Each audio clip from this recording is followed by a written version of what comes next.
Here's today's reading from The Lion, the Witch, and the Wardrobe by C.S. Lewis. Chapter 2.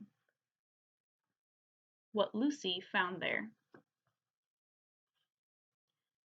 "Good evening," said Lucy. But the fawn was so busy picking up its parcels that at first it did not reply. When it had finished, it made her a little bow. Good evening, said the fawn.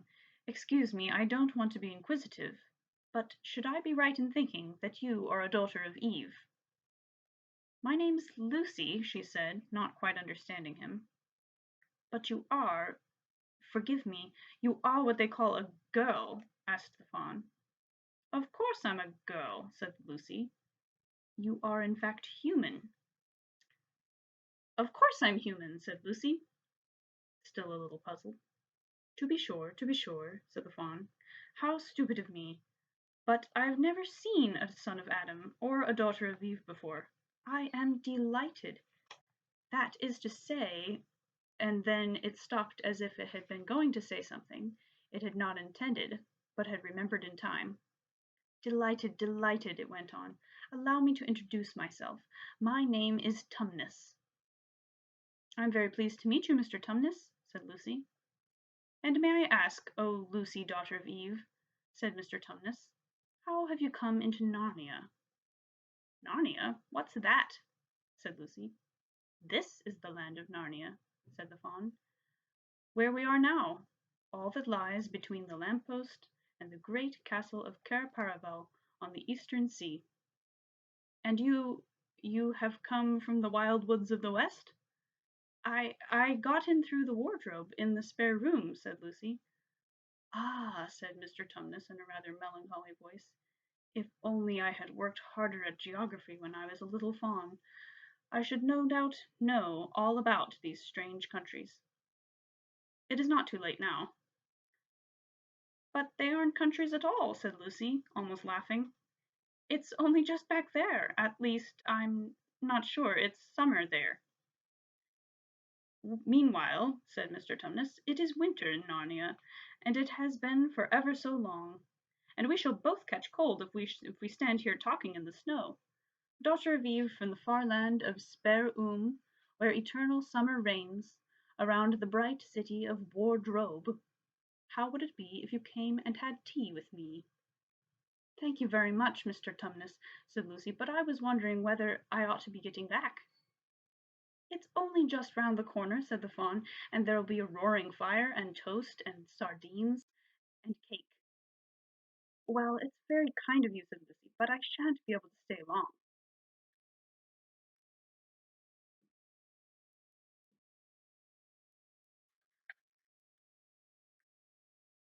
"If you will take my arm, daughter of Eve," said Mr. Tumnus, "I shall be able to hold the umbrella over both of us. That's the way. Now off we go." And so Lucy found herself walking through the wood arm in arm with this strange creature, as if they had known one another all their lives. They had not gone far before they came to a place where the ground became rough, and there were rocks all up, all about, and little hills up and little hills down. At the bottom of one small valley, Mr. Tumnus turned suddenly aside, as if he were going to walk straight into an unusually large rock, but at the last moment Lucy found he was leading her into the entrance of a cave. As soon as they were inside, she found herself blinking in the light of a wood fire. Then Mr. Tumnus stooped and took a flaming piece of wood out of the fire with a neat little pair of tongs, and lit a lamp. "Now we shan't be long," he said, and immediately put a kettle on. Lucy thought she had never been in a nicer place. It was a little dry, clean cave of reddish stone, with a carpet on the floor, and two little chairs, "one for me and one for a friend," said Mr. Tumnus, "and a table, and a dresser, and a mantelpiece over the fire, and above that a picture of an old fawn with a grey beard. In one corner there was a door, where Lucy thought must lead to Mr. Tumnus's bedroom, and on one wall was a shelf full of books. Lucy looked at these while he was setting out the tea things. They had titles like The Life and Letters of Silenus, or Nymphs and Their Ways, or Men, Monks, and Gamekeepers, a study in popular legend, or Is Man a Myth? Here's a picture of the house.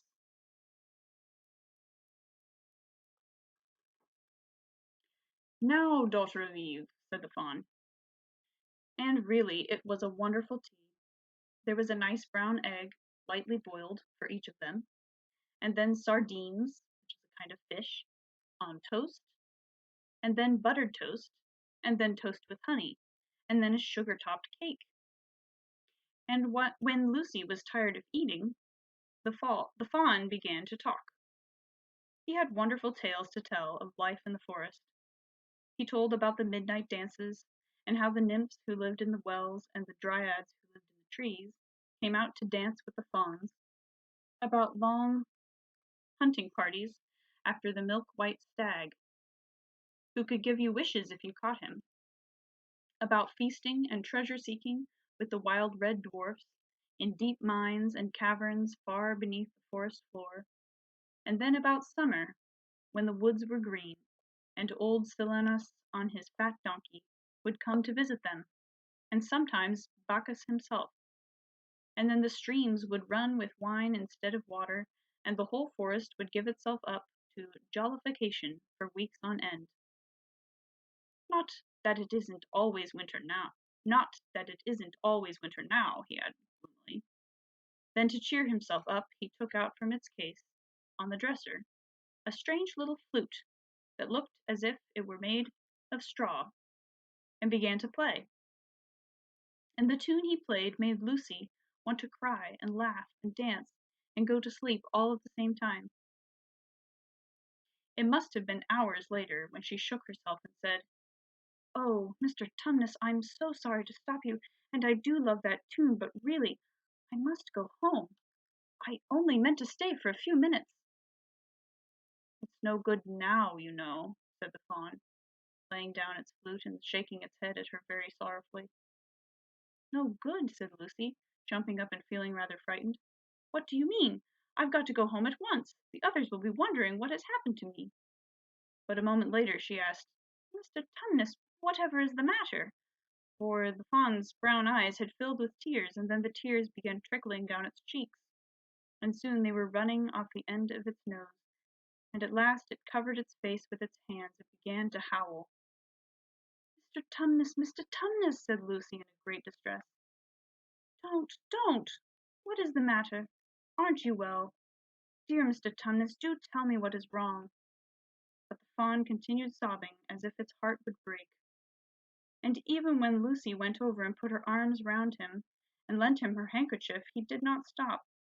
He merely took the handkerchief and kept on using it, wringing it out with both hands whenever it got too wet to be any more use.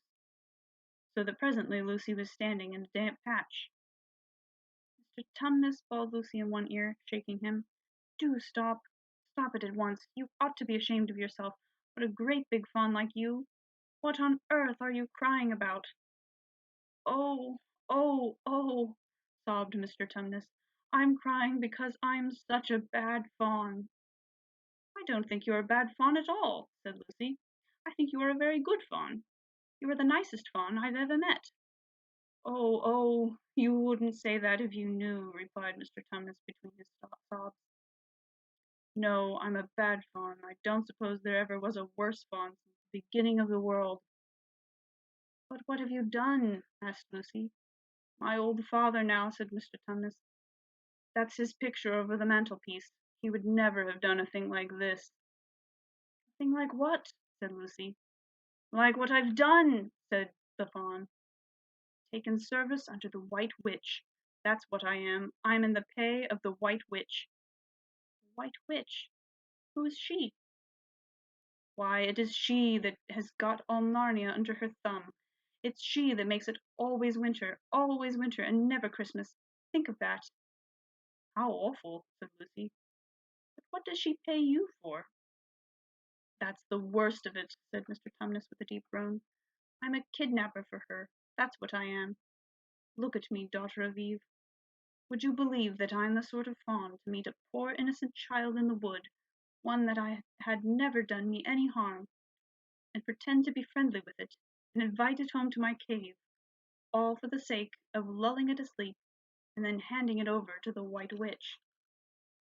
"No," said Lucy, "I'm sure you wouldn't do anything of the sort." "But I have," said the Fawn.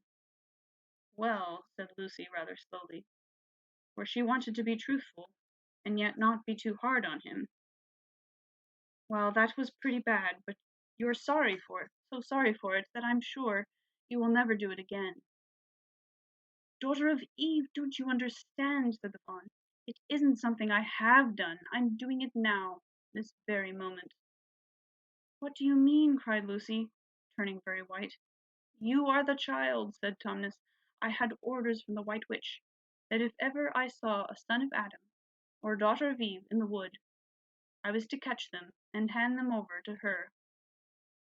And you are the first I have met. And I've pretended to be your friend, and asked you to tea, and all the time I've been meaning to wait till you were asleep, and then go and tell her." "Oh, but you wouldn't, Mr. Tumnus," said Lucy. "You won't, will you? Indeed, indeed, you really mustn't." "And if I don't," he said, beginning to cry again, "she's sure to find out, and she'll have my tail cut off, and my horns sawn off, and my beard plucked out, and she'll wave her wand over my beautiful cloven hooves, and turn them into horrid, solid hooves like a wretched horse's. And if she is extra and specially angry, she'll turn me into stone, and I shall be only a statue of a fawn in her horrible house, until the 4 thrones at Cair are filled, and goodness knows when that will happen, or whether it will ever happen at all." "I'm very sorry, Mr. Tumnus," said Lucy, "but please let me go." "Of course I will," said the Fawn. "Of course I've got to. I see that now. And I hadn't known what humans were like before I met you. Of course I can't give you up to the White Witch, not now that I know you, but we must be off at once. I'll see you back to the lamp post. I suppose you can find your own way from there, back to Spare and Wardrobe." "I'm sure I can," said Lucy. "We must go as quietly as we can," said Mr. Tumnus. "The whole world is full of her spies. Even some of the trees are on her side."